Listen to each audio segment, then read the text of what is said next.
Alrighty, now for more on the World Cup security, we're joined by Douglas Smith. He is the Executive Vice President and General Manager of MWW Public Affairs and is a former Assistant Secretary at the U.S. Department of Homeland Security. Welcome to our broadcast. Thank you for coming in. So let's set the stage here in Brazil. We know that probably 500,000 foreigners will be visiting for the World Cup. We also know that the unions are promoting strikes in 12 of the host cities. Right now, we know that the subway workers have been striking, and there are rumored military strikes in Rio. A lot of commotion and potential problems. How do you prepare for this?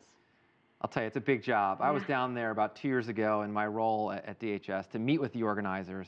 And one of the things we stress to them is infrastructure, and that without proper infrastructure, no matter what you do on the security front, it breaks down.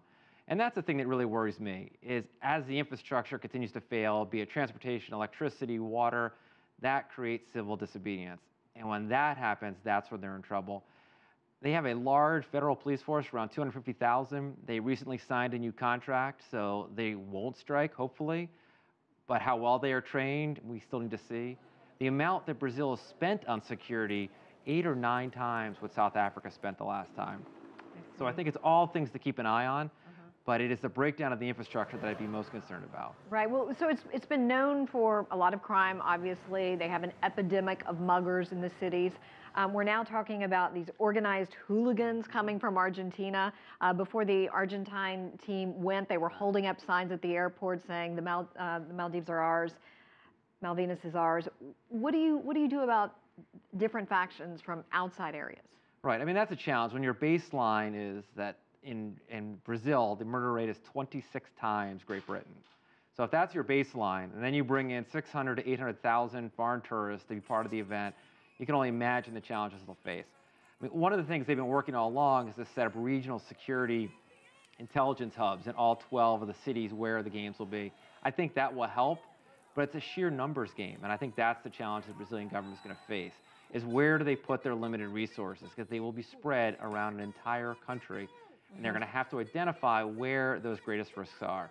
You know, I think the one good thing is that outside interest, more of a traditional terrorism, is probably not as great as in other host places, such as we're in Sochi.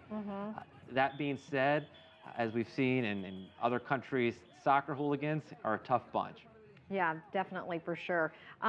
Is this unprecedented security? 600 cameras, 170,000 personnel? Seen it like this in the past World Cups? It is by far the highest they've ever had. Clearly, when post 9/11, the game changed. But just look at South Africa. I mean, everyone thought South Africa would be the biggest one ever. This is 8 times what South Africa did. So I think the challenge is where they started. Their baseline was so low that just to get them to where they needed to be, they had to add tremendous resources. I think the greatest worry, though, is once you get past the frontline defense, those 250,000 federal, is how well are the private contractors trained? And there doesn't seem to be a lot of evidence to that. So that's an area I'd really want to watch. All righty. Douglas Smith, thank you so much for your time and your insight and for coming in. We appreciate it.